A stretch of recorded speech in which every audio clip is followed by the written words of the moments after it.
If you're looking for a feel-good show to talk about the virtues of the labor movement, you are tuned into the wrong show. This is the Pro-Labor Conservatives podcast. My name is David Graves. We're not interested in making you feel good.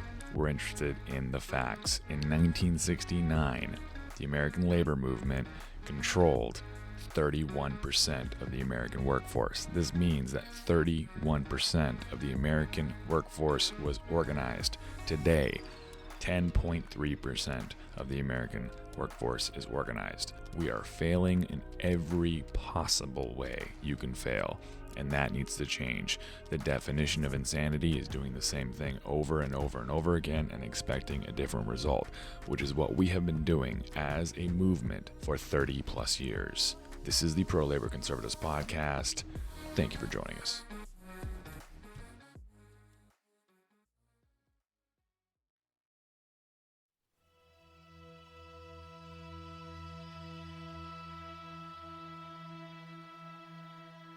Hello, everyone. This is the Pro-Labor Conservative Podcast. I'm your host, David Graves. Thank you so much for joining us. Today's guest is responsible for preserving one of the nation's most important union monuments, a true symbol of the American Union movement.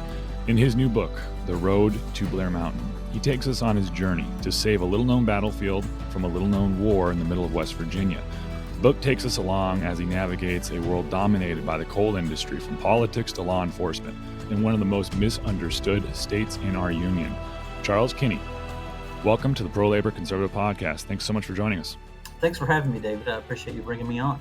So I want to get into the book and I want to dive in deep to Blair Mountain. But before that, I wanted to talk to you about what's happening with the Keystone Pipeline workers, because I'm seeing some big similarities between what's happening now at the national level regarding individuals who work in oil and gas on the labor side of things and what's been happening in West Virginia since the beginning of the Green Revolution. And my concern is that the push for green energy is leaving these workers behind. These are the workers that powered our society and brought us to this point. And I wanted to kind of get your take on that. It's obviously a really complicated situation. The conventional political wisdom out there obviously tends to put labor unions and environmentalists both under the left umbrella. However, what you see is industrial unions, everything from the United Mine Workers to the steel workers to pipeline workers unions. Obviously, they are going to be, shall we say, a little more hesitant to make this transition to clean energy when their jobs and their existence is up for grabs. I mean, you can obviously see that these unions, the AFL-CIO, for example, Richard Trumka, whenever Trump in 2017 put the green light back on the Dakota pipeline, Trumka praised the decision, the AFL-CIO praised the decision, as it meant potentially more union jobs. So while it was decried on the environmental left, the AFL-CIO was supportive of what a conservative Republican, if you want to refer to Trump in that, he doesn't quite fit so neatly under that umbrella, but you get the point.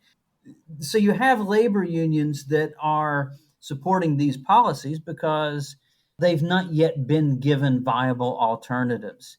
A phrase that I really hate is called just transition.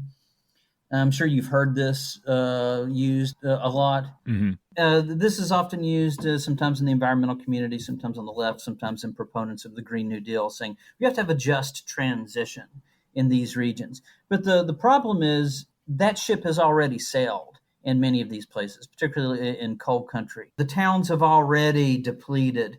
Schools have already shut down. Businesses have already closed. It's not exactly a transition at this point. Everything's already bottomed out.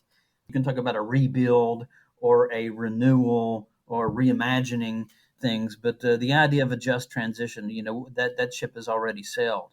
These issues are obviously going to be bigger as the push for this gigantic energy change. And we're not just talking about the way in which we produce electricity, but transportation, construction, all of these things are going to undergo dramatic transformations.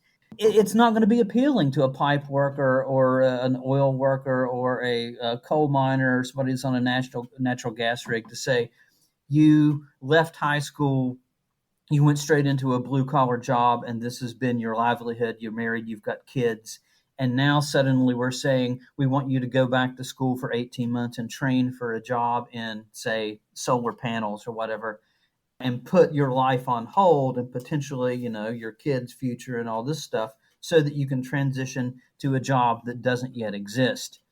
Obviously, there's going to be some tension because a lot of workers aren't thinking 10 years ahead to the impacts of climate change. They're thinking 2 weeks ahead to the next paycheck.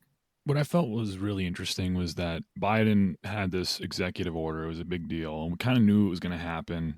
But he pulls an executive order that basically suspends or actually revokes the permit for the Keystone. Right. But there was no discussion about what's going to happen to these workers. There was no discussion about, well, are we going to have an emergency FEMA declaration so that we can have enhanced unemployment for these particular workers who are now out of work during a pandemic? There's really no real discussion about what we do with these people who have been working a good job, but a job nonetheless that, is going to change, but it's not their fault. And we're expecting them to continue to produce the energy we need while we make this transition. But what happens to these workers?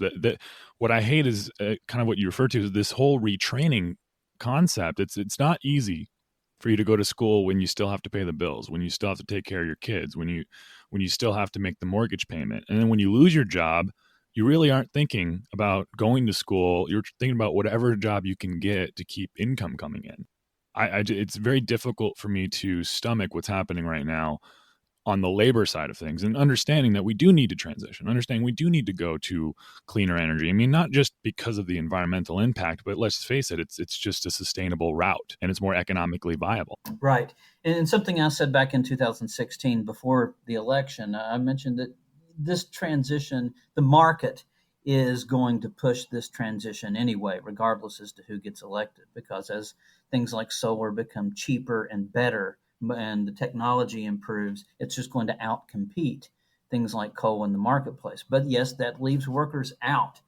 And it also, in addition, like a place like West Virginia, so the coal industry bottoms out really in the last 10 years. The coal industry has suffered a very significant drop off. It's not just the loss in unemployment, of course, but it's these communities whose entire livelihoods depend upon a single industry. And so businesses shut down, people move away, and the tax base. And that's another thing that while the coal industry, I could talk for a long time about the complicated legacy of the coal industry in West Virginia. One of the things that they did do is because it was taxed, it provided a huge tax base to fund schools and roads. And now that the industry has plummeted, where are we going to get that tax money, that tax base from? Now, it may rejuvenate in another 10 years or so if you transform the economy. But right now, it's very lean times, not just for families that have been put out of work, but also for communities that depend on those tax dollars. So schools are getting really pinched with funding, particularly in the coal counties. They're having to lay off teachers. There aren't any easy answers. I refer to it as almost like a cultural genocide, at the idea that you basically you get rid of the tax base, there's no more money, the kids don't get the education they need, they can't advance, and then you get this welfare cyclical cycle that starts and you just can't get out of it. And so it seems like these left-leaning policies, they want to present the change, they want to make these big things happen. They're not pushing getting out of this situation. Right. And it is. They're not covering all the bases. There was Obama's Power Plus plan, which was going to pump some money into the region, but of course it never went through. It's this idea that if we just throw money at it, allow community colleges and places to open up alternative programs and job training for people to come into. Again, it's it's such a tough scenario because you're expecting people to put their lives on hold for this transition. There's also a kind of a psychological aspect to it. In places where you have single industries that dominate a region, that becomes part of the regional identity. It's difficult for people to psychologically break away from that. And they begin to think, well, this is all we've ever had. We kind of don't know what else to do. This is kind of in our blood. It's difficult to get people to embrace that. And there's logical reasons that people are going to have trouble embracing that because they have to completely disrupt their lives. But this is a problem that we have to figure out in all of these rural communities. Why in God's green earth would you go up against the West Virginia coal industry, the political establishment in West Virginia, the union establishment, the general public? Why would you go up against all these forces just to protect a piece of land on the top of a mountain somewhere in rural West Virginia? It's a good question. It's a good question. When I first got involved, I at first just had a gut reaction. I had been living in Morgantown for a number of years, which is in the northern part of the state, where West Virginia University is, a school of 30,000 people. It's very different than the rest of the state. The majority of students are not from West Virginia. I got tons of kids from New Jersey, believe it or not, at West Virginia University because they can go to school cheaper there than they can, say, to Rutgers or something like that.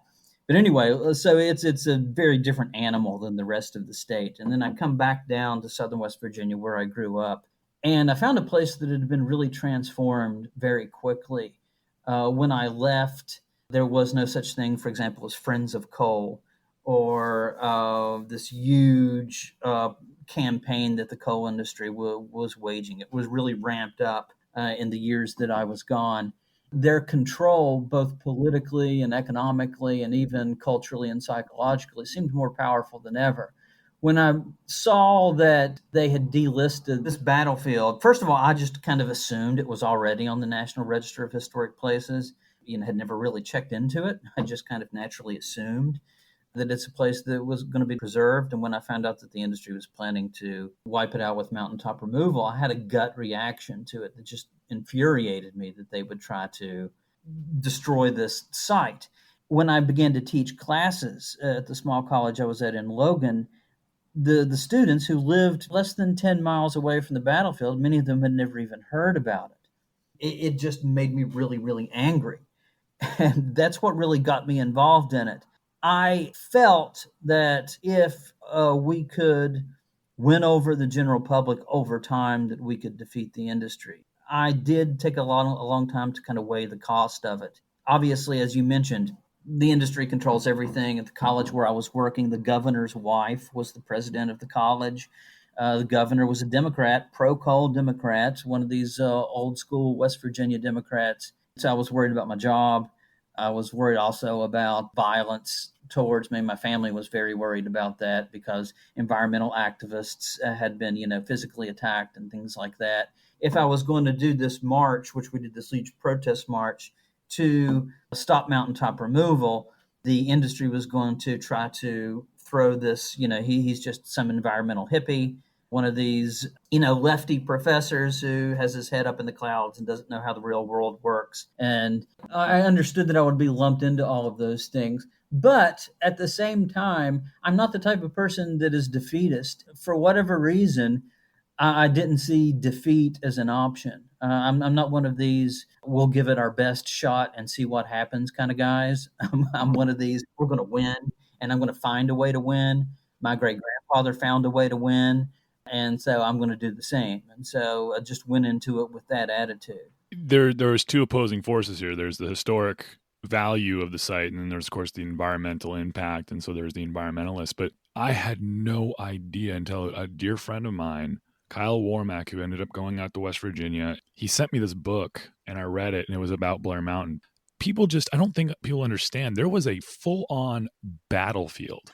The Battle of Blair Mountain is considered by many to be the culmination of the West Virginia mine wars. And with the mine wars, you have this really, really bloody and protracted labor conflict, which takes place in West Virginia roughly from 1912 through the early 1920s. West Virginia was kind of a unique situation. Coal operators in West Virginia felt that they had to keep the UMWA and keep the miners from unionizing. And the reason that they felt that is because West Virginia geographically is further away from the major industrial centers, Detroit, Chicago, Buffalo, New York. And therefore, coal fields in Illinois, even Indiana, Western Pennsylvania, these coal fields had a big advantage over the West Virginia coal fields in the sense that they were closer and they could ship their coal cheaper. So these coal operators in these other states made union contracts, and the union was able to organize in those states. and they were able to sell their coal cheaper. So the coal industry in West Virginia developed an alternative system of keeping the union out and creating this company town system that enabled them by the early 1900s to sell coal cheaper, even though they had to ship it further away, by keeping the union out and by this company town system. I guess let me talk a little bit about that. Yeah, please. You have a lot of places in rural West Virginia, particularly in the southern part of the state, that were underdeveloped, that didn't have a lot of towns before the railroads came through. And it's in the late 1800s that geologic surveys begin to reveal the vast amounts of coal that were in southern West Virginia. And once that happens, outside investors begin coming in, and they come up with something called the broad form deed, which is essentially mineral rights, the ability to buy the coal and the minerals that are underneath the soil of the people that were living there. And a lot of people were forced off their land or kind of swindled out of their land. And what they would do is they would drive off some of these mountaineer families, like my own family that owned 2,000 acres on Cabin Creek. They kind of drove those families off their land and came in and took it. Then they began building towns just to accommodate the coal mines. So they built up these company towns with a company store, company saloon, company hotel, company church, company school. Everything's run by the company. They hire the teachers. They hire the preacher. They pay you in company money or scrip. One of my favorite pieces in the West Virginia Mine Wars Museum, we have tons of pieces of scrip, but we have one piece of scrip that just says "good for one loaf of bread," and that's it. And some miner was paid that around 100 years ago or a little bit longer.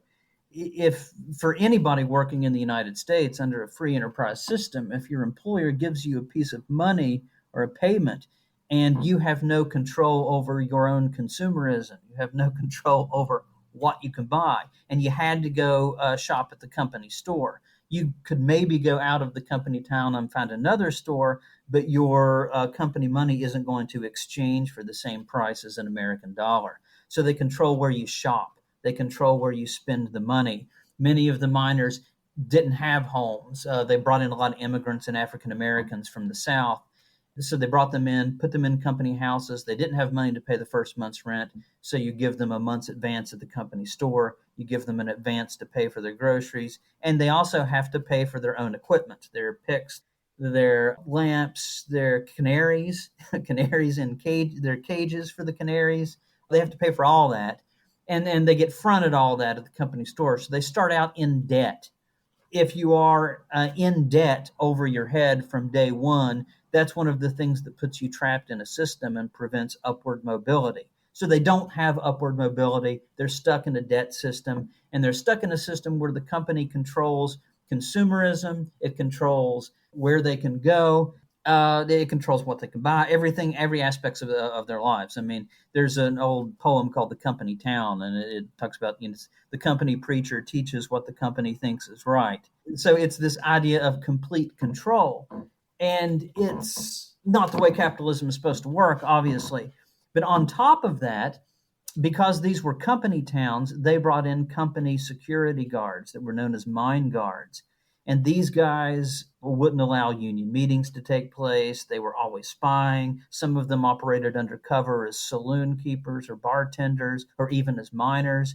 They wrote letters of what they were hearing and what they were listening to. They opened your mail. And sometimes even on election days, we have examples of miners just lining up and the mine guards just filling out their ballots for them and rigging elections. So if you're in a situation where your vote doesn't matter, your money isn't even American, and the mine guards, who could be very heavy-handed and brutal at times, you have to ask yourself, is this America? And so miners then began organizing themselves. And eventually, when they try all other obstacles, they didn't immediately grab their guns and start firing back. They tried appealing to the governors. They even tried appealing to larger union movements. The UMWA was scared to send organizers into Cabin Creek. And that's when my great-grandfather took over the Cabin Creek strike, because the union was too afraid to send in organizers because of the mine guards. So he said, I'll take over the strike myself. And ultimately he did, and they won And then this culminated, of course, later on in the Battle of Blair Mountain. And it was Pink Creek and Cabin Creek and the strikes that took place after World War I. Miners organized themselves into guerrilla units. They systematically attacked coal towns, trains. They blew up tipples. They dislodged train tracks. You had a lot of women that did that, actually, took crowbars and would dislodge the train tracks so they couldn't bring in replacement workers, or scabs, as the Union folks would call them. There were numerous gunfights, several at the coal town of Mucklow, in which upwards of 15, 16 people were killed. You had the 3 days Battle of the Tug in May of 1921, where at least somewhere around 30 people were killed. State troopers were brought in and they got pinned down, and they had to ultimately have a ceasefire after 3 days of fighting when they got a local doctor with a white flag to go into the woods and negotiate a truce. You had the Matewan Massacre, which killed 10 people. And then ultimately, you have the Battle of Blair Mountain. You just kind of went over this entire, basically, indentured servitude system that was in the United States after the Civil War, basically legal slavery. Did the outside world know this? I mean, did we just ignore it? A couple of things. First of all, for union organizers, it was very difficult to make it into these coal towns that are isolated, and in many cases, the only way in and out is by train. And so they have mine guards posted at all the train depots. And so when you get out, particularly in Logan County, where Don Chafin was the sheriff, and he was paid somewhere over $100,000 a year by the Logan County Co-operators Association. Imagine, $100,000 a year in 1920. Okay. And he had 300 deputies in Logan County. And because I know the town of Logan and I know Logan County well, that's a ridiculous number for this county. I think today there's 4 cops in Logan County. Wow. But you go back 100 years, you had 300, and they would check when you walked out off the train. They were there to see who you were, what your business in town. So it was very difficult for organizers to even penetrate this region. That's part of the explanation. Another part of the explanation is this stereotype of Appalachia, which was fostered to begin with the Hatfield and McCoy feud, which this very famous event in American lore that took place in the same spot where a lot of the events of the mine wars took place, actually. This was a feud that really was a land dispute over the fact that the railroad was coming through, and they found out that there was a lot of coal in the Tug Valley. It was portrayed in the media as these backward, uneducated, violent hillbillies that are all drunk on moonshine and they just want to murder one another, and basically they were in the way of progress. And therefore, whenever there was violence that would erupt in the coal fields afterwards, the national media would portray it as these are just backwards hillbillies. That's just what they do. Somebody will shoot you just for looking at them the wrong way in that part of the country. So the explanation for the violence got to be these stereotypes that we're familiar with, these hillbilly and redneck stereotypes. And that became the explanation for what was happening, as opposed to the miners are being mistreated. You have this company town system. They don't own their own land. This was a much easier explanation, and it made it more dismissive. People were able to be more dismissive, I should say. These people losing their land and trying to fight back. It's hard to imagine that, in the 20s, on the same coast, on the same side of this country as New York City, where all of this incredible innovation's happening, there are towns where you can only get there on rail that are literally slave towns. I can't think of a better way to explain what it is or articulate what that was. Yeah, there were some African-American miners that wrote the United Mine Workers Journal and compared the situation that they were in to slavery. Samuel Gompers referred to the situation in West Virginia as industrial autocracy. So you have those types of comparisons that were made. Mother Jones, who came to West Virginia, often called it medieval West Virginia, kind of a feudalistic system, or she compared it to Tsarist Russia, where you had the peasants and the mine guards or Cossacks and all this kind of stuff. So yeah, there have been a lot of those types of comparisons, but it's certainly was not the way the system was supposed to work. And I think another thing, David, that I would add to all that is what heightened the tensions even more was World War One. The miners were exempt from the draft because coal production was so important. The Union, in fact, made a no strike pledge during World War One. They would put aside grievances and dig all the coal they could for the war effort. And if you're familiar with the World War One war effort, Wilson's slogan, "Make the world safe for democracy." But having said all of that, and I should mention the miners in West Virginia in the early part of the 20th century were suffering a higher death ratio than the American Expeditionary Force in World War One. So yeah, over 100,000 miners have died in coal mining accidents in American history, which is more than quite a few of our wars combined. Nonetheless, a lot of miners went and fought anyway. You even had some miners on record, even as recently as World War II miners, who said they felt they had a better chance in the military surviving that than staying in a West Virginia mine. So, with all of that, a number of miners joined the military and went overseas. And it could be as many as 20% to 25%, maybe even more, of miners that participated in the Battle of Blair Mountain were veterans of World War One. And the reason that's significant is because they went overseas to fight this war to make the world safe for democracy, and they come back home and they see where I grew up. There's democracy isn't here. We went overseas to fight this war, and we come back and we don't have our freedom right here. And that's one of the things that just heightened this rebellious attitude. That's also, of course, why the miners threw down their guns whenever federal troops arrived. They would not fight federal troops because many of them were veterans. Their beef wasn't with the U.S. government.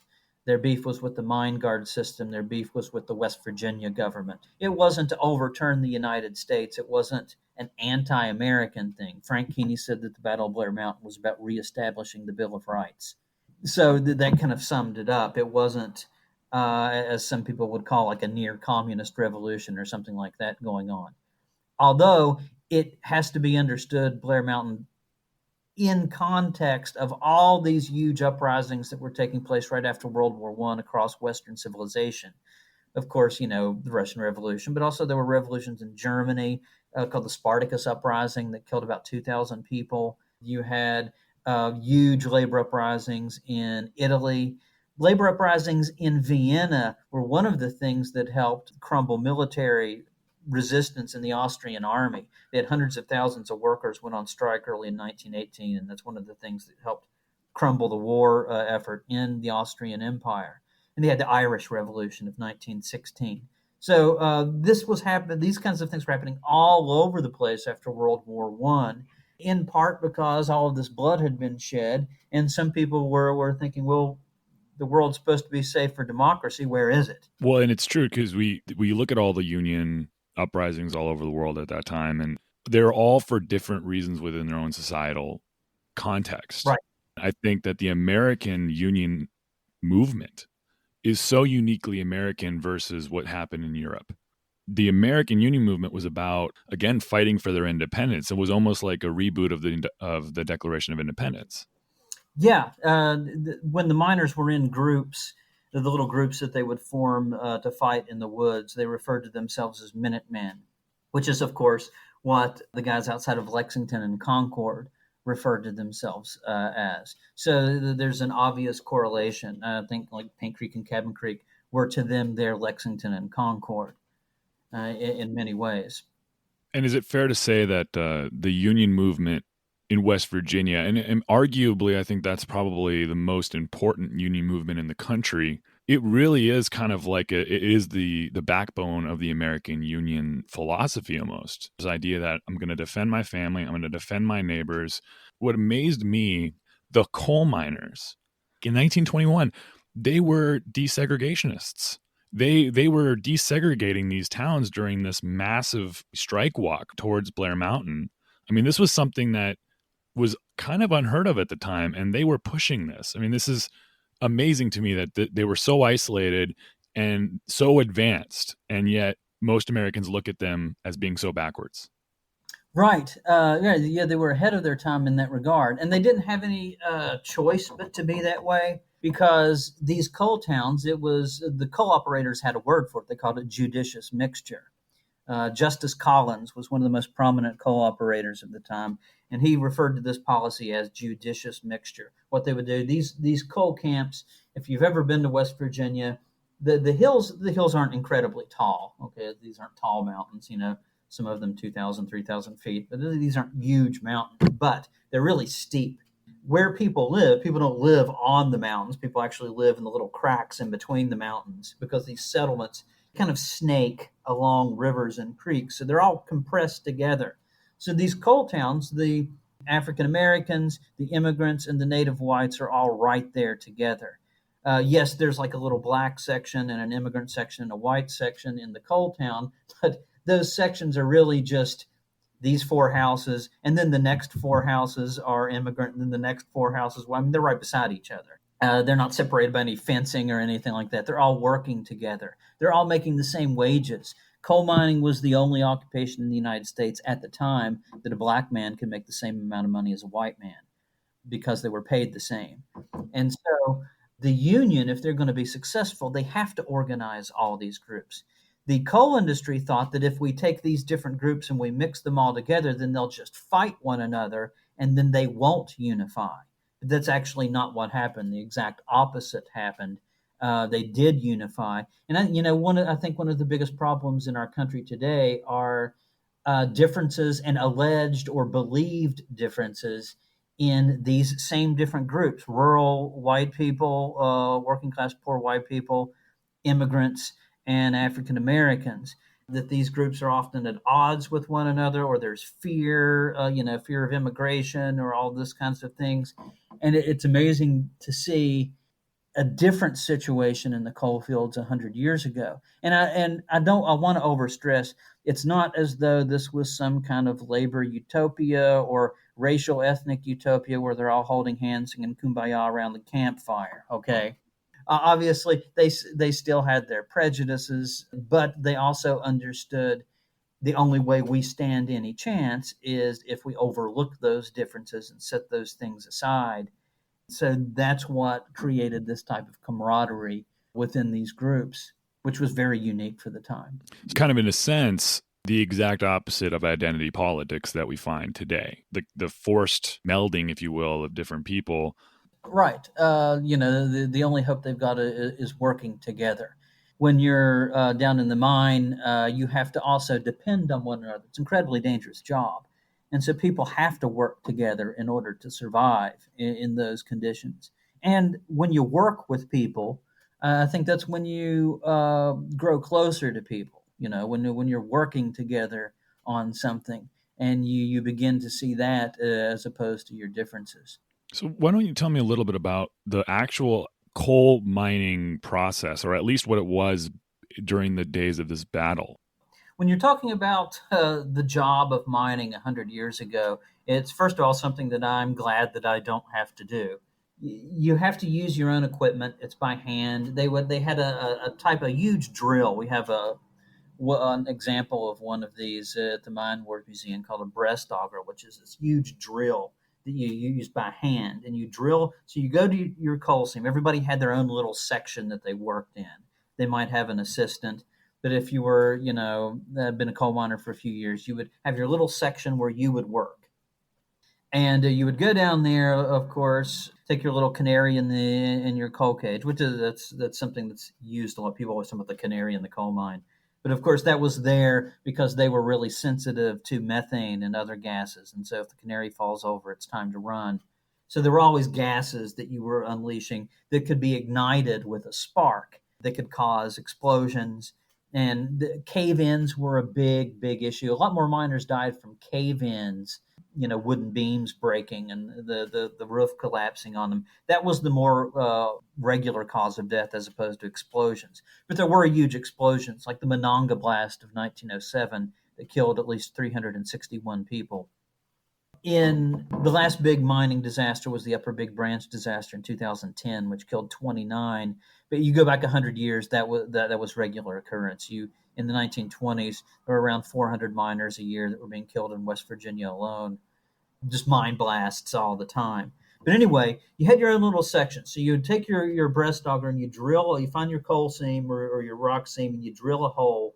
Then you pack it full of dynamite and then you light the fuse and then run around the corner and it blows up and then you just shovel it into the cart. You would keep track, each miner would keep track of what they mined because they were not paid by the hour, they were paid by the ton. And so they would load it up and then they would put, each miner had their own little type of check tag with a number on it representing this was their mine. And they would have a mule draw it up towards the opening of the mine where it would then go to the tipple and be weighed.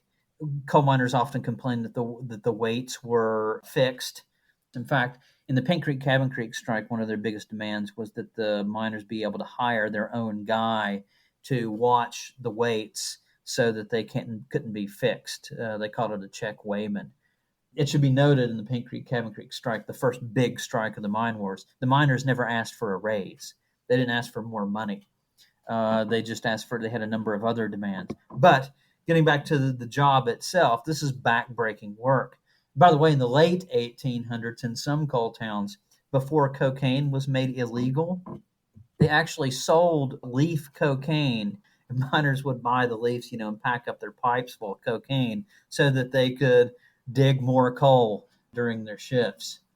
So this was, backbreaking, dangerous work. Of course, miners that had worked for 20 years or plus, their bodies are permanently affected by it. Injuries that they sustain. Almost every coal miner I've ever met has a variety of injuries. In modern times, that has led to more things like black lung. Black lung, by the way, is something that really picked up after World War II because the machines began to replace people. And they began to have these mechanized ways of cutting into the coal seams. And the machines just kick up so much more dust than the original pick and dynamite. And so miners are breathing in a lot more dust. So in the 50s and 60s, you begin to see tons and tons of miners die of black lung. And that statistic I gave you a little bit ago, about 100,000 miners dying in the mines, that does not count black lung statistics, which are very hard to find. Tens of thousands of miners have died from black lung complications, but they have to prove it that they have black lung, and coal companies have a lot of ways of fighting that in court. And so we'll never know the exact statistics on that. Wait a minute. You mean the 100,000 miners dead does not include what we assume is the major killer of miners is black lung? Right. That's insane. Yeah. It is. And obviously black lung is this horrible disease. I've seen people that suffer from it. It just, it's a respiratory disease, and we know all about respiratory diseases right now due to the pandemic, and you can just see what it does to people, and it drives families bankrupt in the coal fields today. And one more thing about the physicality of the work. As unionism began to decline in the 1980s in this region and into the 1990s, more and more coal miners had to work in non-union mines. And as a result, they would get injured on the mines. If they're a union mine and you get injured, you can take off until you get better and get your job back. In a non-union mine, if you get injured and can't do your job, you lose your job. And so a lot of miners would continue to work injured. And what the companies would do is they would send miners to doctors where they could get pain pills. So a lot of miners got hooked on pain pills in the 90s as a result of trying to continue to work injured in the mines. And that's one of the things that contributed to the huge opioid crisis in the region. So you're saying, though, is that the decrease in unionization at the national level has actually contributed to this opioid crisis because there's no protection for the workers when they get hurt. They just got to keep just going for it. Correct. So that's correct. Talking about unionization a little bit, the union system that we as Americans think about, some think good things and others think not so good things. 52% of the United States roughly think unions are good. The rest of them don't think unions are good. What really is interesting is when you look at the reasons why people don't like unions, they think they're corrupt. They think that they're actually anti-worker. They think that they're just a bunch of, rich fat cats trying to take advantage of the working man.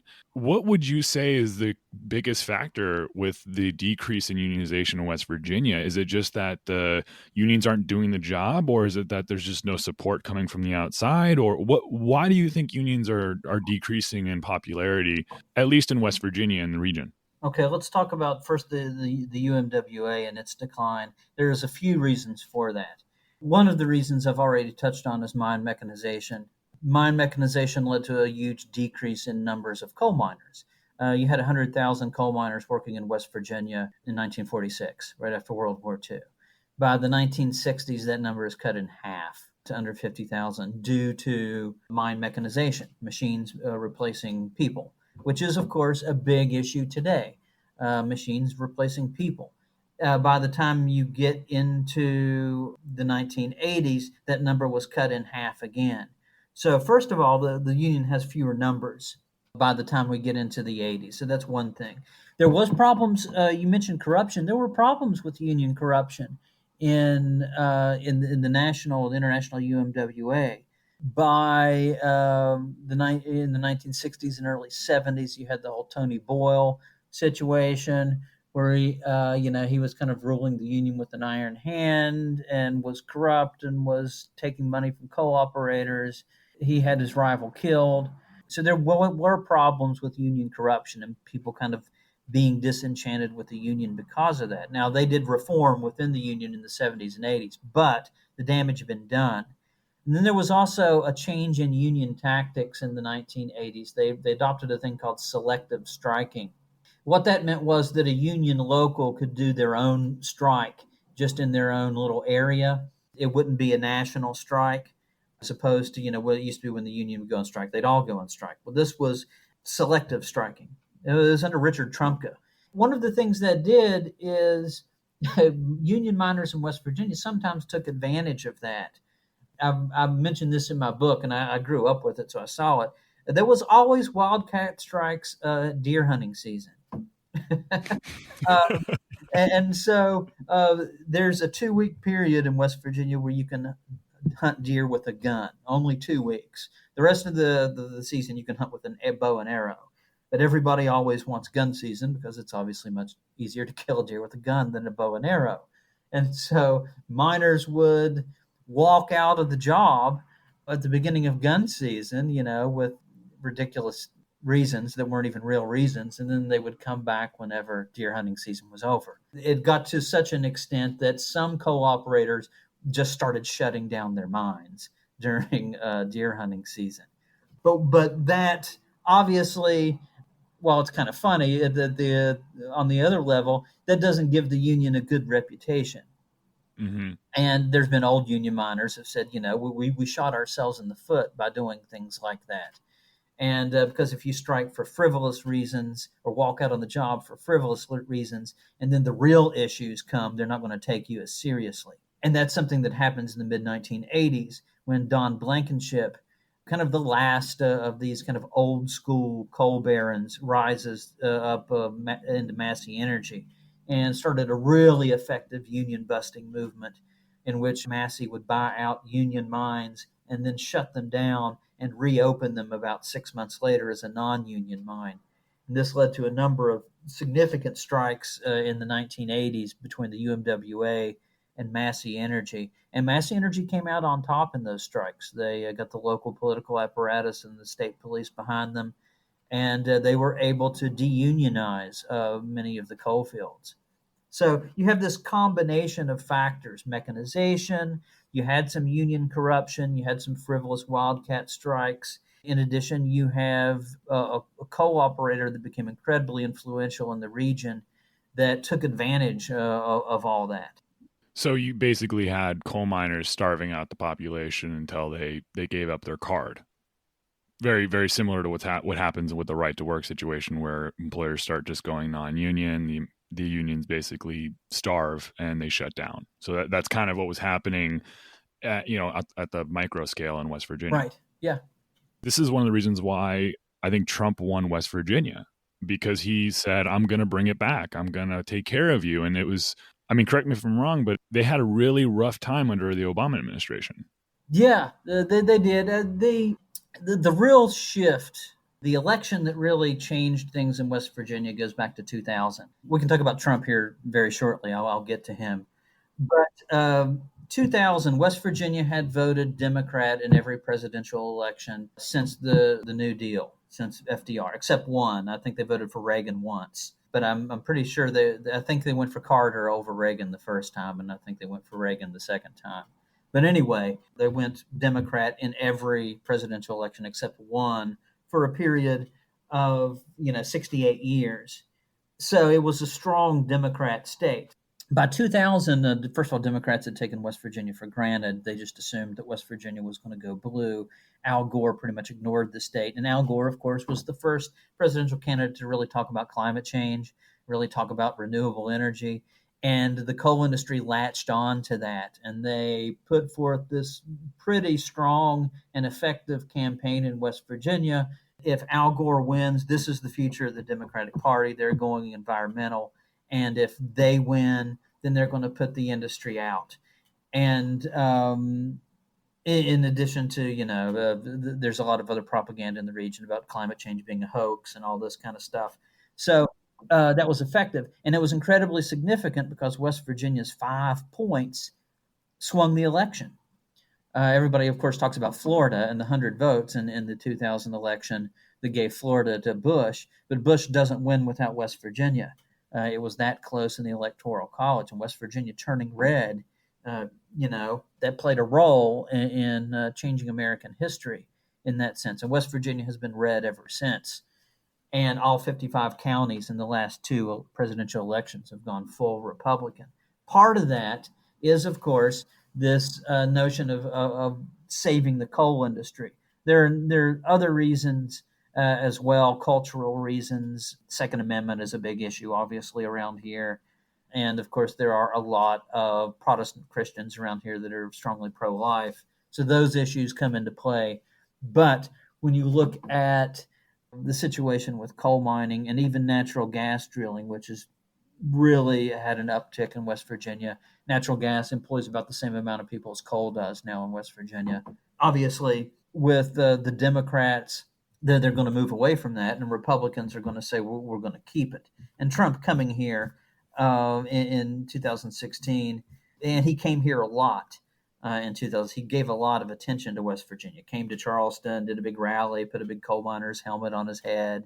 He was big buddies with the governor of West Virginia. Trump also said certain things that could resonate with West Virginians. If you remember me recalling when coal miners had their ballots filled out for them, Mm-hmm. there's a lot of local election corruption that historically in the coal fields.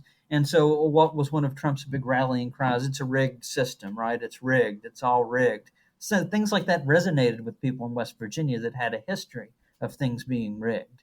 And so that made sense. That's why, Trump would say a number of outlandish things, but then he'd say, well, the system's rigged. And I would hear somebody, a fellow West Virginian say, well, he tells it like it is.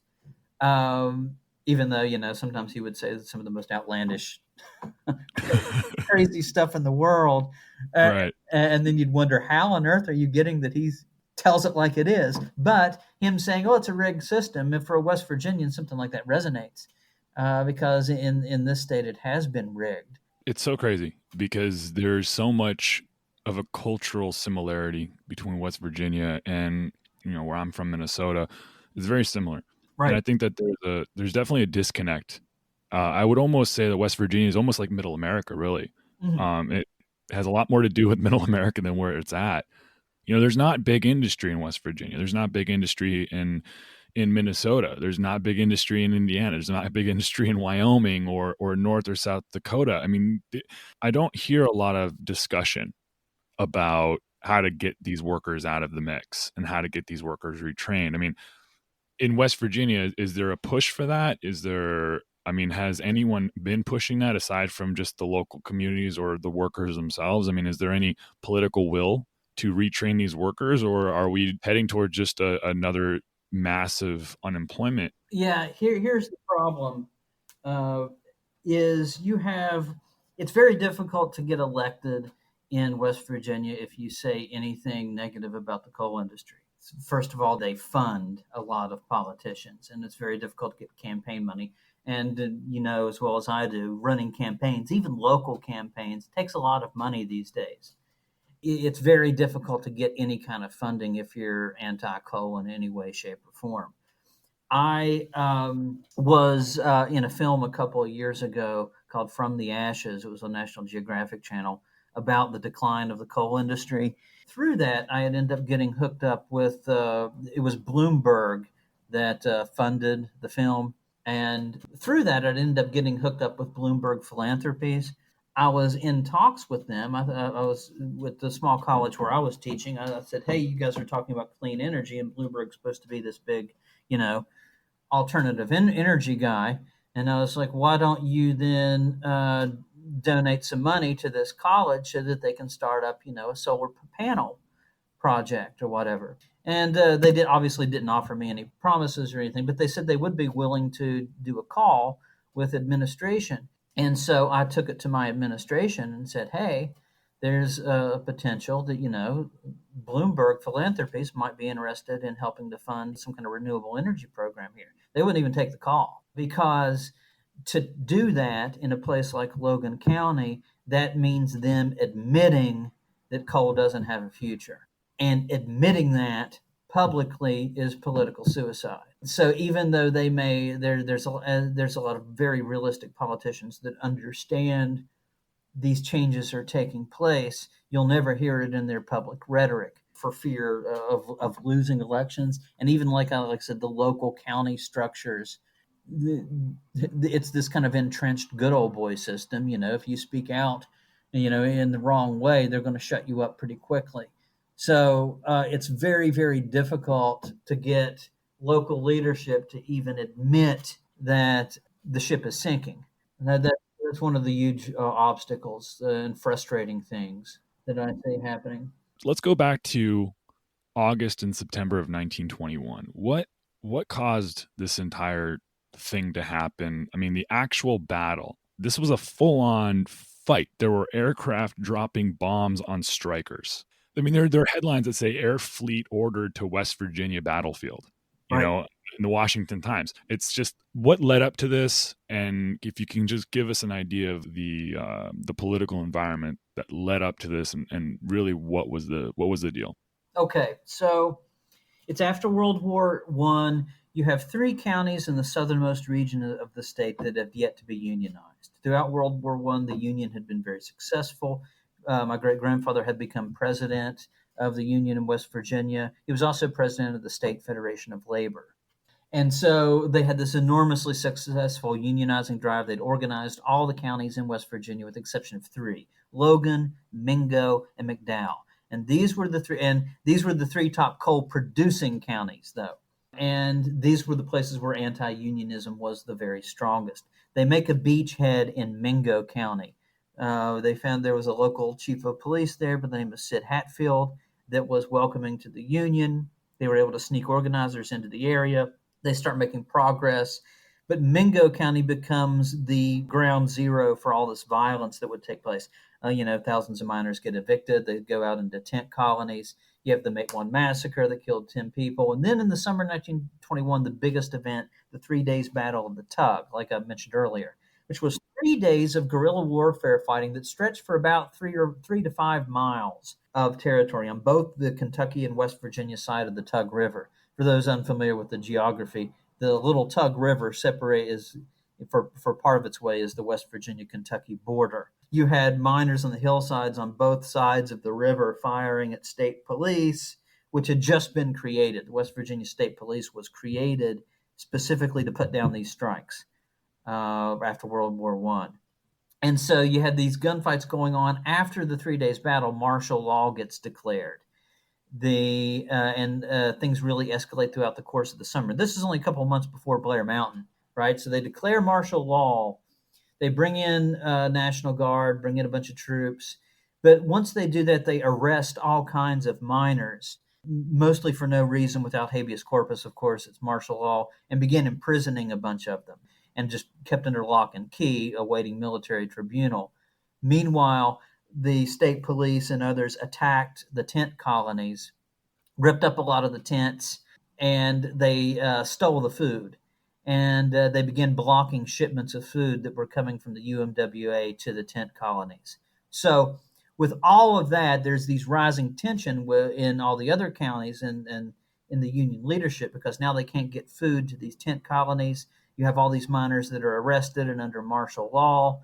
And then on August the 1st, Sid Hatfield, that had played this key role in the Battle of Mayone and was kind of a folk hero to the miners at this point, because he was a local sheriff or a local policeman that stood up for them as opposed to being bought out by the industry.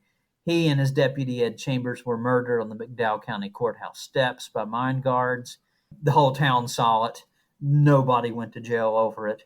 And after that, it was a week after that, on August the 7th, 1921, that about 5,000 miners converged around the state capitol in West Virginia, like the Capitol building. We recently obviously just had a situation with the national capitol, right? They didn't storm the Capitol, but you have around 5,000 miners, many of them armed, that are surrounding the Capitol. Mother Jones is there. My great-grandfather is there. They have a list of demands about what to do in Mingo County. They come to the governor's office with their list of the demand. The governor won't even let them in, won't let them talk. Keeney goes out to the crowd and said that the governor won't even see them. They won't even talk to them. The government has abandoned them. And he said the only way you can get your rights is with a high-powered rifle. And he told the miners to go home and await the call to march. And about 2 weeks later, miners began assembling at Marmet, which is a little town just south of Charleston. And their intention eventually, somewhere in the neighborhood of 10,000 is the standard number used, but we really don't know the exact numbers. It's probably somewhere between 10 and 20,000. It starts out at around 6,000, and then it just grows. Miners from all over the state join, and their goal is to get through. Logan County is in between Charleston and Mingo County geographically. So they're going to have to go through Logan County to get to Mingo County, and the idea was to free the miners that were in prison with martial law, bring food and supplies to the people in the tent colonies, basically end the mine guard system by force. But in order for them to get to Mingo County, they have to go through Logan. There's a series of mountain ridges just north of Logan town, and Blair Mountain is crucial among these mountain ridges. There's about 12 miles of mountain ridges. And that's where Don Chafin and the co-operators set up defensive entrenchments along these mountain ridges. And in order to get through to Mingo, the miners were going to have to get through Blair Mountain. And so it was highly organized. They had been planning this potentially for up to 2 years, going back to 1919. They were divided into units. They usually had World War I veterans in charge of each little platoon that they had. They were supplied with guns. They had a couple Gatling guns that they were able to secure. They had dynamite. They brought nurses. Some of the women served as nurses. They set up little field hospitals. When they got north of Blair, they divided up and basically tried to do some kind of enveloping pincer movement by attacking both flanks of the defensive entrenchments. It was very similar, in fact, to the second day of fighting at the Battle of Gettysburg, where you had in that instance you had Confederate forces down below and Union forces were on the hills, and Lee tried to do attacks on both flanks to try to roll back the armies. That's basically the lay of the land at Blair Mountain. The miners attacked the flanks, which, first of all, that shows high organization. It also shows they knew where the defensive entrenchments would be. You don't know where your enemy is and where they're dug in unless you've done some reconnaissance. You have to be organized to know all this stuff. They come close to breaking the lines on a place called Crooked Creek Gap in the north, but ultimately they're fought back. But they probably would have broken through had it not been for Federal troops arriving on the 5th day of fighting.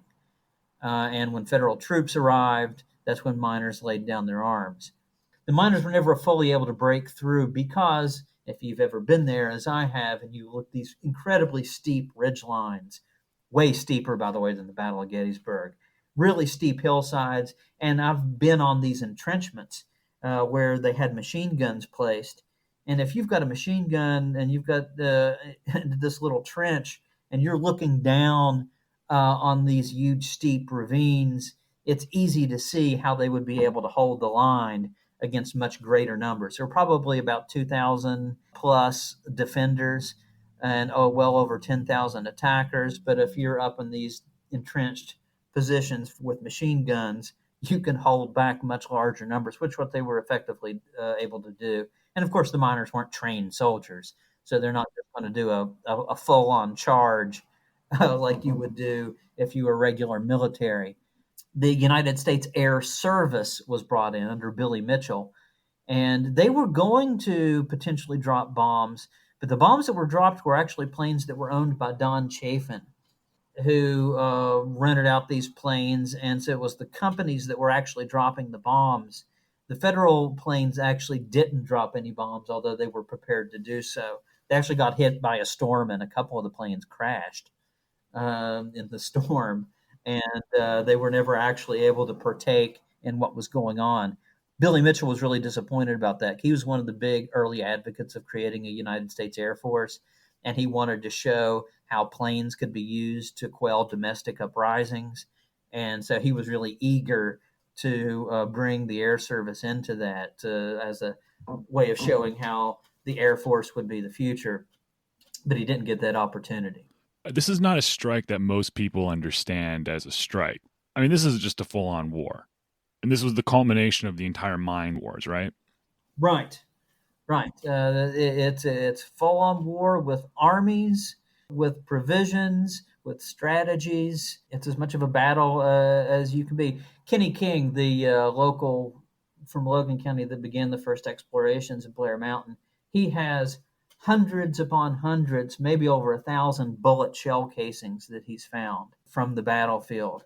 I have a couple of the bullets myself. Guns that he's found, it's extraordinary the how much fighting was taking place over there, and you can see one of the amazing things about the battlefield itself. If you sneak up there, you can't just walk up there because it's coal company property. But they're if they aren't looking, you can get up there. Not that I would do something like that, but but if you're up there, you can see by the layout of the bullets that you find, you can see, okay, there was a miner standing behind this tree with a 30-06, and he fired 14 rounds. And then apparently he moved to this tree over here. You know, you could literally see and map out this tree to tree fighting that was taking place on the hillsides. Just pretty extraordinary stuff. What was the scale? I mean, how big was this battlefield? It was about a 12-mile front. 12 miles. Yeah, about a 12-mile front. It's called the Battle of Blair Mountain, but the battle itself was much bigger than the actual Blair Mountain. The Blair Mountain is actually at the southern end of the fighting, and the fighting extended on up through what's called Spruce Fork Ridge, all the way up to a place called Mill Creek. So Blair Mountain was actually just one little section of where the fighting was called, even though it's called the Battle of Blair Mountain. Blair Mountain's not 12 miles long. It's so it extended for quite a long. But to give you a comparison, the World War I Battle of Verdun began on an 8-mile front.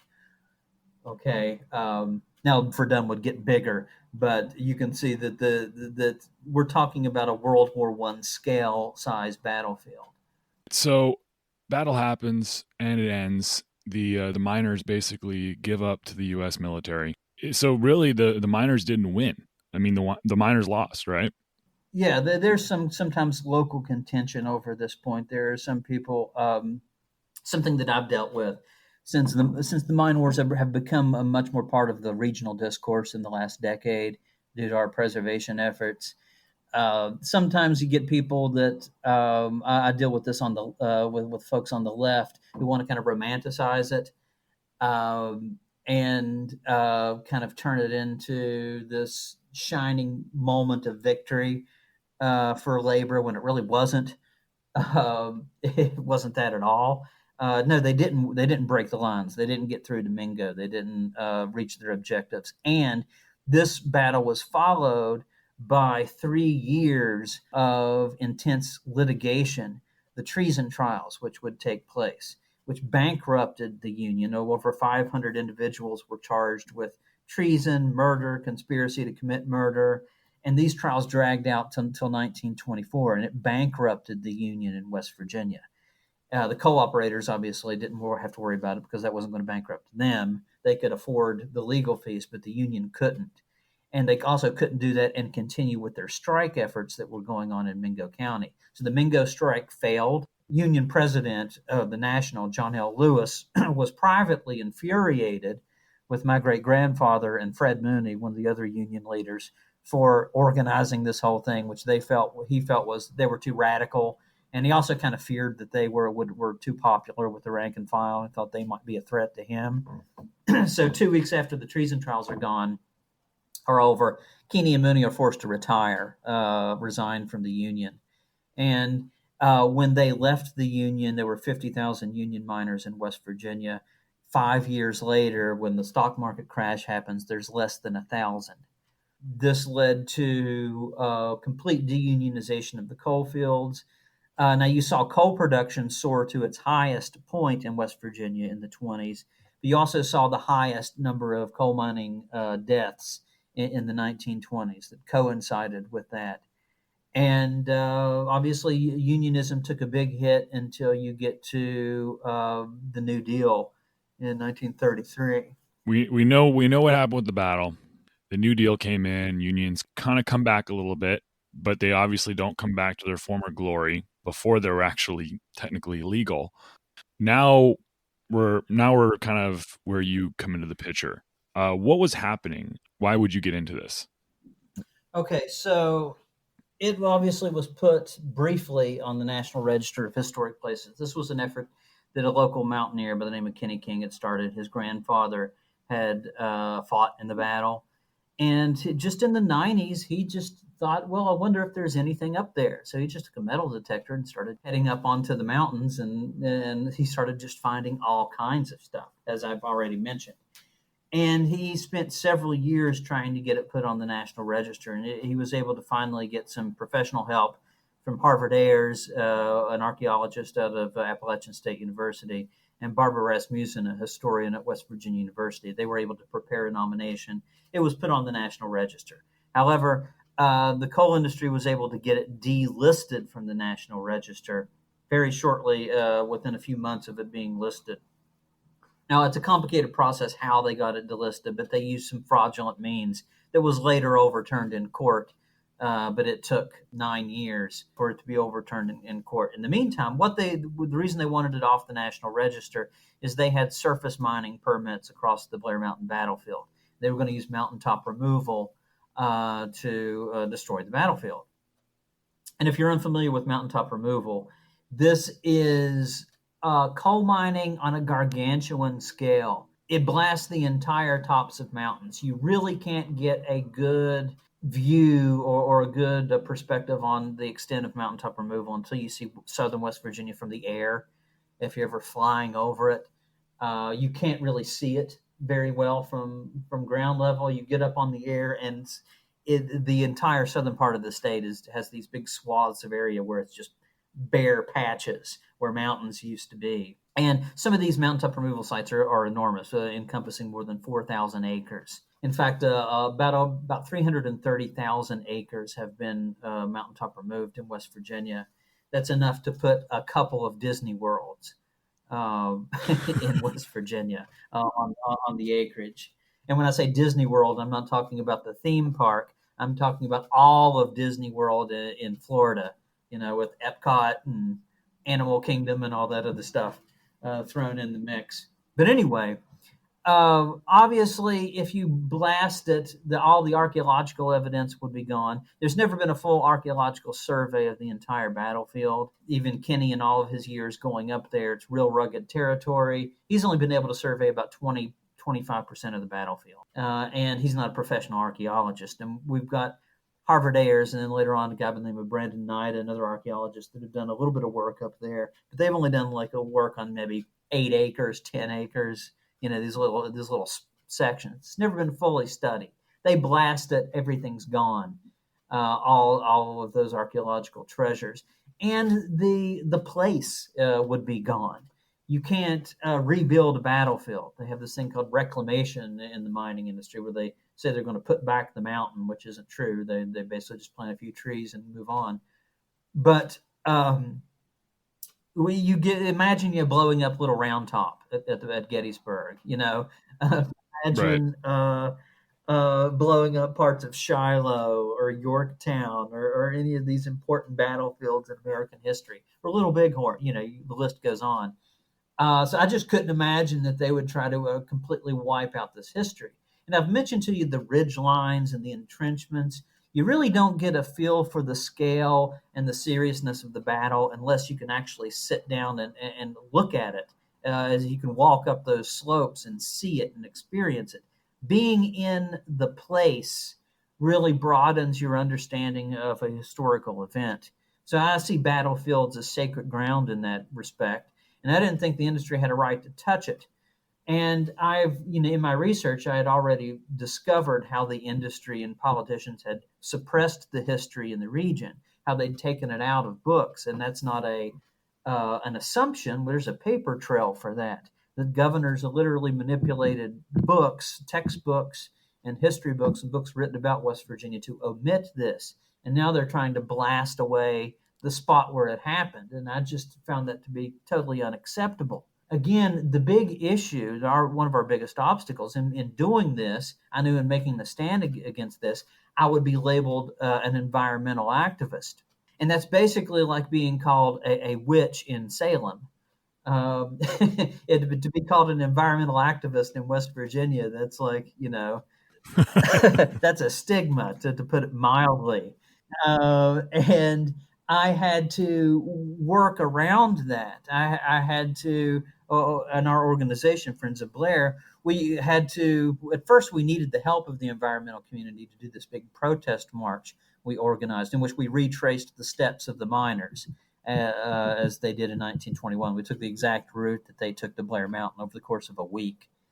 Ultimately, we kind of distance ourselves from the environmental movement and just talk about the history.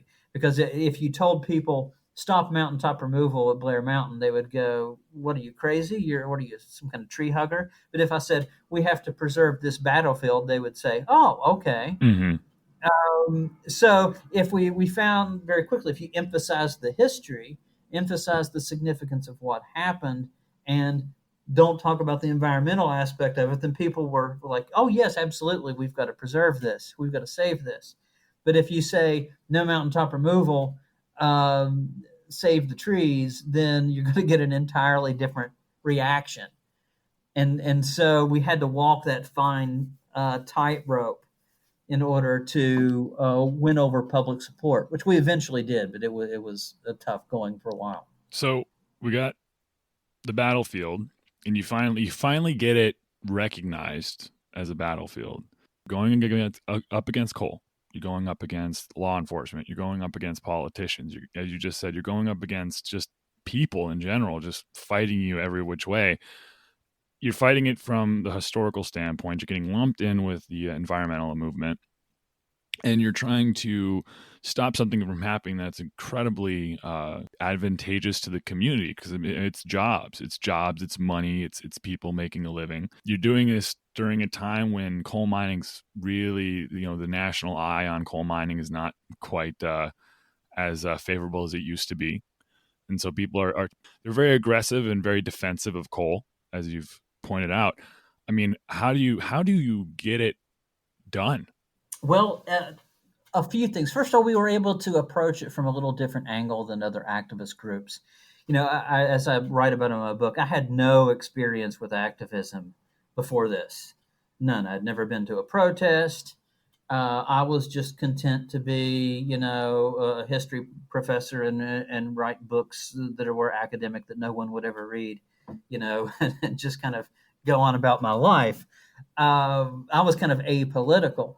So I came into this with some fresh eyes, though. And what I found very quickly is we had to find ways to attack the situation that ordinary activist groups wouldn't do. For example, a lot of environmental groups chose civil disobedience as a means of trying to stop the industry. They would do things called tree sits, where they would, chain themselves to a tree or go up in a tree stand to stop production on a surface mine site. Or they would go to West Virginia Department of Environmental Protection headquarters in Charleston and chain themselves to the door because DEP wasn't enforcing environmental rules, things like this. These had been very common in the 3 or 4 years leading up to the big Blair Mountain protest march. We moved away from that tactic. I didn't think it just simply wasn't successful. This type of civil disobedience had not been effective in ending mining permits or suspending. They could suspend work for a few days. That just meant that the companies docked the workers' pay. And now the workers are even more angry at the protesters, and the company didn't really lose that much. We wanted to get away from that. That wasn't going to be effective. So how were we going to be effective? Well, I knew from my study of history and because of my focus on this region that the coal industry breaks the law all the time. They just do. And I think that's the case with almost any big industry. They cut corners, is what I mean, is with regulations and all this. And a lot of times, these little regulations that they break aren't heavily enforced because the head of the state Department of Environmental Protection is appointed by the governor. And oftentimes, it's a coal operator. The last 4 years, a coal operator has been the head of the Department of Environmental Protection in West Virginia. We knew that there are going to be regulations and things that they've skipped over. We knew that if we could find those things, so I kind of took my academic skills and we said, we're going to use Freedom of Information Act, and we're going to get all the paper information on all of these permits, on what they've done. We're going to get all the reports of inspections. And I bet we're going to find something that they did illegal because that's what they do. We just knew it. And we did. We found that there were agreements that they weren't supposed to do surface disturbances on the battlefield as long as there's an issue about Blair Mountain on the National Register. All these promises that they had made to the State Historic Preservation Office and all these things that they had made, and we found them. We found a paper trail of them, and we'd found places where they'd broken the law. And so then we could set up meetings with guys like West Virginia DEP and the Division of Forestry and these other agencies, and instead of protesting, we could sit down across them and then pull out the paper trail and say, is this your signature on this letter? Is this letter? You all aren't doing this, and if you all don't rectify it, we can now go before the West Virginia Surface Mine Board or go before the courts and show where you're not doing your job. You then learn the law, learn the details, learn, the devil's in the details, but sometimes you can use the details to give them the devil. And that's kind of what we did. And instead of protesting, or standing out there with a sign or chaining myself to a tree, instead, I'm going to dig into the details, find out where you are cutting corners, and then become a pebble in your shoe. Then now you're going to have to pay with litigation. Now we're going to hold these agencies accountable. And with that, we were able to stop them on one of their main permits, the Camp Branch permit, which is one of the 3 big surface mining permits in the battlefield, and basically stall them from making any progress until litigation turned in our favor and we won the National Register court case, which brought it back. The significance about the National Register is you can't, in West Virginia, you can't surface mine a site that's on the National Register of Historic Places. And so that's why they wanted it off so bad. I talk about this in the book about how a lot of activist groups kind of romanticize the idea of protests and civil disobedience, and protests can have their place. They can be very effective. But that wasn't going to be effective here in the coal fields, because if I were to do something like that, immediately everybody's going to say, well, that's just another hippie environmentalist. And then they would just ignore everything else that came out of my mouth. So if we would change this and talk about the history, meet with these agencies, try to find alternative solutions, come at them with this different angle.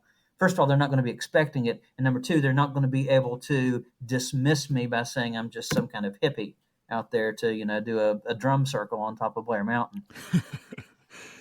So you got it. So you get it back on the registry. Now what? Right. I mean, what happens? Well, it's protected from mountaintop removal.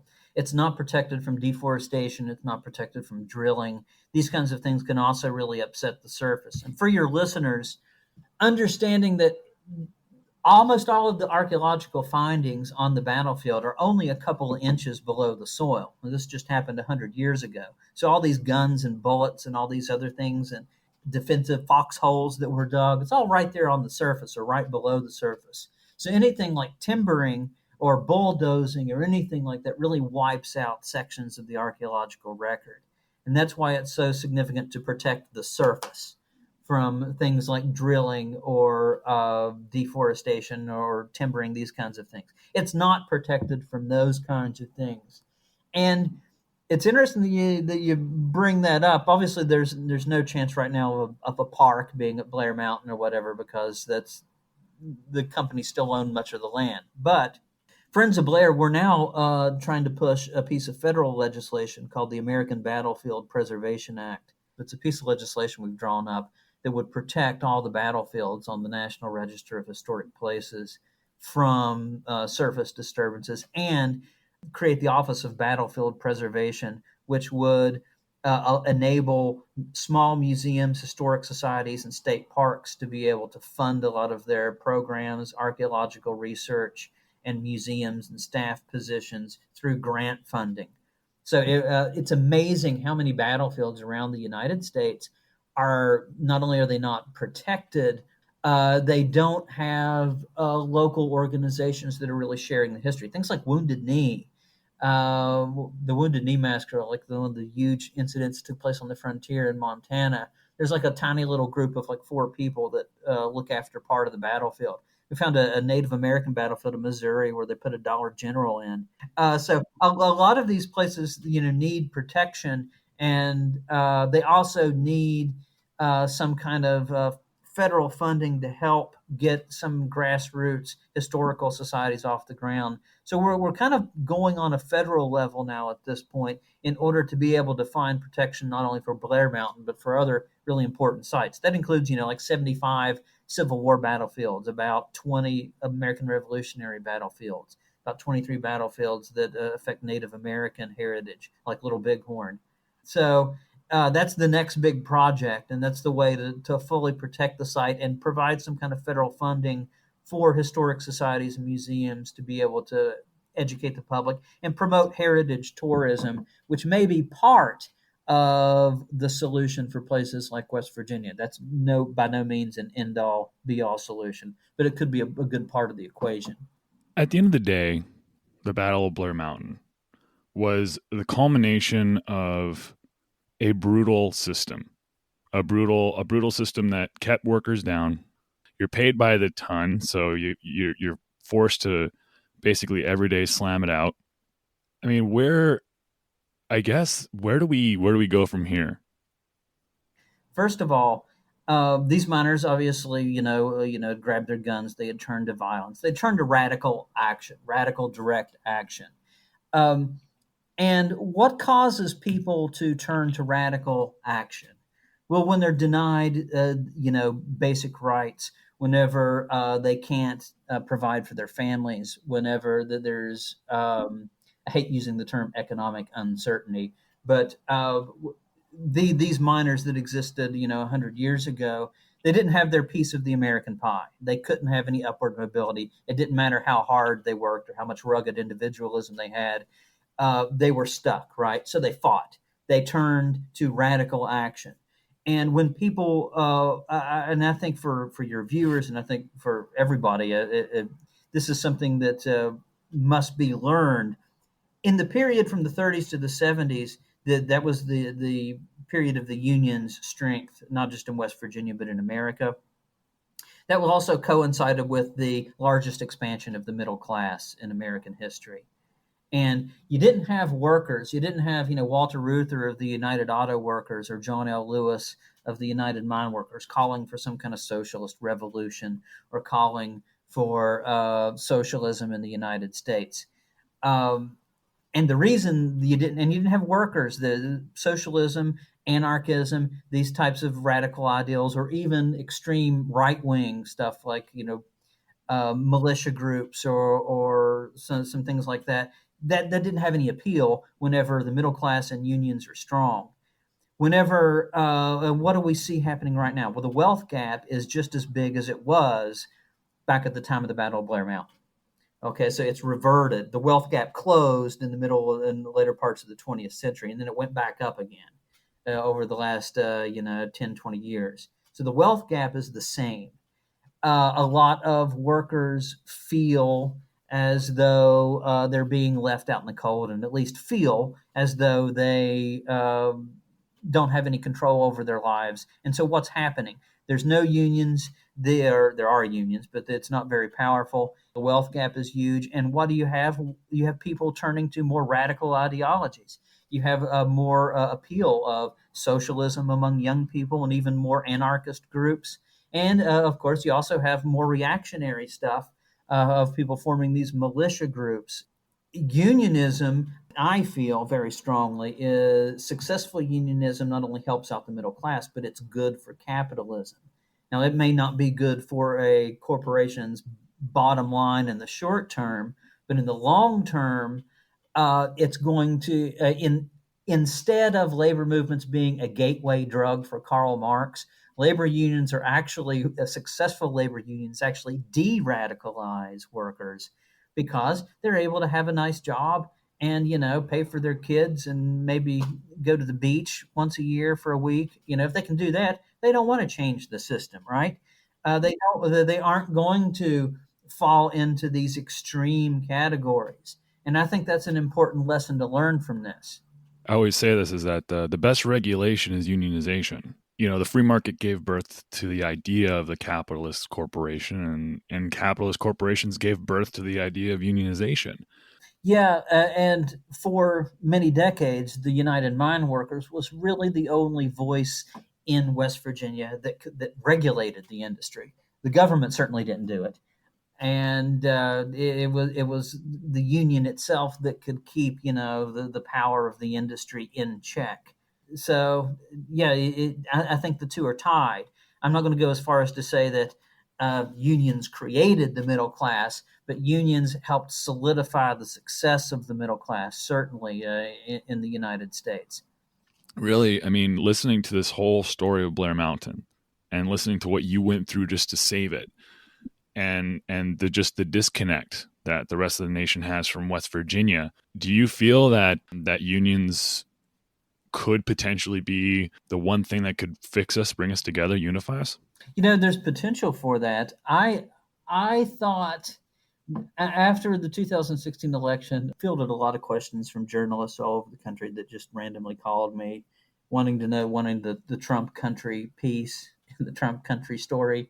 Somebody asked me about the labor movement. I was not optimistic at all about the labor. In fact, I believe I said that the labor movement was on hospice, and I was wrong, and I was proven wrong by the West Virginia teachers strike.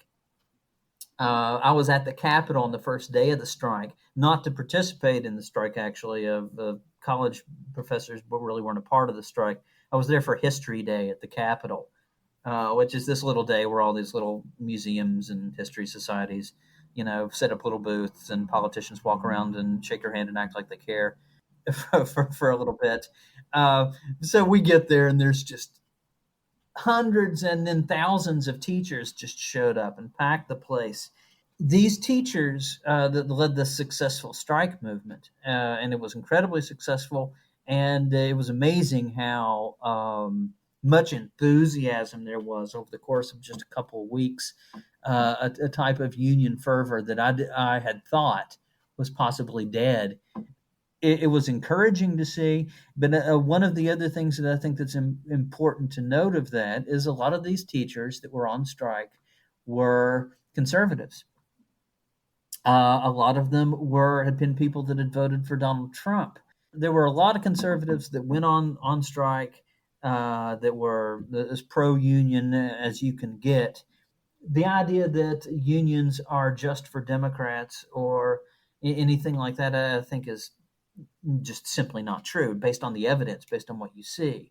And that is a place where if you get rid of a lot of the social issues that we argue about and some of these higher philosophical issues, if you agree that everybody should be able to earn a decent wage and be able to have access to good health care and good pension plans and these kinds of things, then obviously I think you're going to find a lot of conservatives and liberals that are going to want to get on that boat. But it's very difficult getting over the rhetoric, the divisive rhetoric that's going on in this country right now. What do you see as the future, not just of labor, but based on what you're doing? You're trying to save the battlefields. You're trying to save American, heritage, culture. I mean, what do you see as the future? I see things that encourage me. The success of the Mind Wars Museum that other activists and I helped put together in Matewan, the first museum dedicated to this history. We started 5 years ago, or 6 years ago now, in 2015. And it's been incredibly successful. In fact, we just got mentioned in the New York Times today, our little museum. Uh, the fact that that can be successful, and a couple of small businesses have now, I think there's 3 small businesses that opened up in the little town of Matewan. Matewan is a little town, like 500 people. It's basically it looks like a little old western town, snuggled in the middle of these green mountains. A little tiny place. It was, when we first got there, it was all boarded up. There wasn't anything there. There was a pill clinic and a church, and that was in a little Mexican restaurant, and that was it. And since we've opened up and been successful, 3 small businesses have now opened up in the little downtown. More tourists are coming. People are coming into the region. So what does that mean? Number one, we've been able to reinsert the Mind Wars into the regional consciousness, and we can begin the process of getting people more in touch with their heritage, their labor heritage.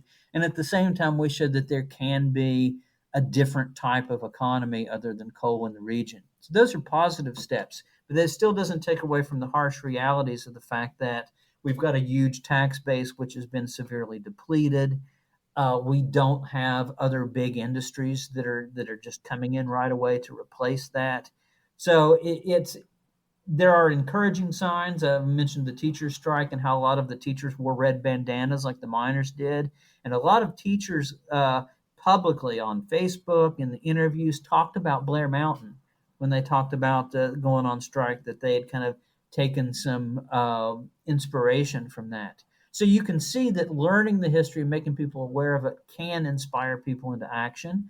The success of our little museum can show that there are economic alternatives. This is something that's going to take time before it gets any better. And we've got serious issues that are dealing. I mean, our government's how many trillions of dollars in debt right now? It's in the 20s. We've got climate change, which is going to be an increasing significant issue that's going to damage our infrastructure. So we've got real issues that aren't just going to go away because we're telling the history. But I think we can cling to this heritage in a way in which we can eventually turn the corner. All right. Thank you so much for joining us on the podcast. The book is The Road to Blair Mountain. And where can they pick it up? You can pick it up on Amazon or West Virginia University Press or any of the major online sites, and hopefully a local bookstore, but who knows about that. But you can definitely get it online. Yeah, and I'll just say this. I started reading it, and I couldn't put it down the first day. It's an incredible book. It's an incredible read. I thought it was riveting, the whole process of trying to save something I had no idea was even this intricate. So, Chuck, thank you so much for coming on, and I appreciate your time. I greatly appreciate you talking to me, and good luck, and thanks a lot. I appreciate the compliments on the book also. Hey guys, thank you so much for listening to the podcast. If you're interested in learning more about Blair Mountain or supporting Friends of Blair Mountain organization, you can find them at friendsofblairmountain.org. Thank you so much for listening, and I wanted to leave you with one last story from Chuck Keeney about his great-grandfather. Thanks again, and let's get to work. Well, when I think about Blair Mountain, I think about resiliency. I think about my great grandfather, and he started working in the mines as a little kid. He was 11 or 12 when he started working in the mines, and he almost got killed very early on. There was a mine shaft collapse, and the mule that was hauling coal went crazy, and it pushed him up, hit him up against the wall, and was crushing him to death. And in order to get the mule off him, he bit off the mule's ear, and then the mule was able to let him go, and then he was able to crawl to safety after the mine collapse. My family has always said that was indicative of his character, that he was more stubborn than a mule. I think we kind of need some of that resiliency, and I think the story of Blair Mountain is a story of refusing to give in, of a story of uniting and fighting for your rights. Our heritage, understanding the history of it, if we get rid of the romanticization, if we try to get rid of our political biases and look at the history as raw and as non-flinching as that we possibly can, then we can dispense with some of our preconceptions, and we can learn a better way, and learn from some serious mistakes, and kind of maybe get a better perspective. So I hope that in preserving the history, that's what it will do, and I hope that people will come to West Virginia and see how complicated it is. It's so much more complicated than just bare political rhetoric and campaign slogans, and that we're going to need many solutions. And labor is a part of that, organized labor is a part of that, and I think we're going to need liberals and we're going to need conservatives to put aside our hatreds in order to make any of this work.